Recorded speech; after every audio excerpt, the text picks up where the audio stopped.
Matthew has deliberately used the powerful Greek word genesis, meaning origin, to ensure that readers understand that the Son of God, the promised Messiah, whom he presents, is a real human being, though supernaturally begotten in Mary, as we read in Matthew 1, verse 20.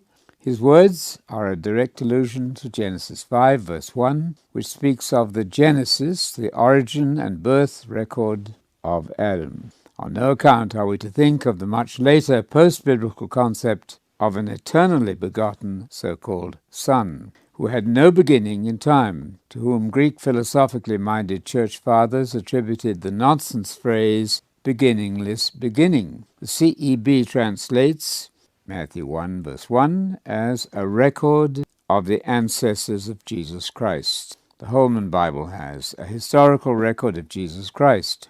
Matthew intended to rule out and block the very confusing and complicated idea that the Son was older than his ancestors. This excellent statement makes our point, and Matthew's very well. I quote, "Not only was the Gospel of Matthew referred to among Greek-speaking Jews as Genesis, but also his phrase, the book of the Genesis of Jesus Christ, is strongly reminiscent of the Greek version of Genesis 5, verse 1, which reads the book of the Genesis of human beings, and Genesis 2, verse 4, the book of the Genesis of heaven and earth, the account of God working with pre-existing material to fashion the world for Adam. In Jesus Christ, God has made a new beginning. To borrow from the language of Hollywood, the first gospel could be billed as Genesis 2, the sequel. So writes Douglas R.A. Hare in his book on Matthew. The major importance of Matthew 1, verse 1 is that it defines who Jesus is.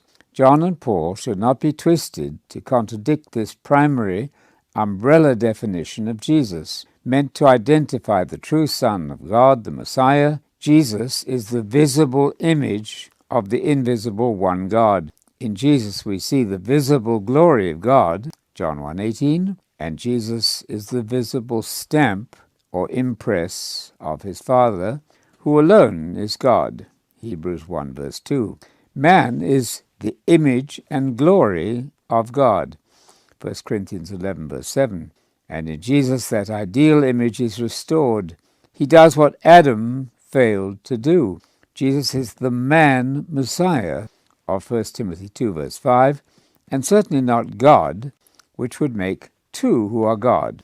And this breaks the first command and the creed of Jesus and Israel. See Mark 12, verse 29, and John 17:3, where the Father is called the only one who is the genuinely true God.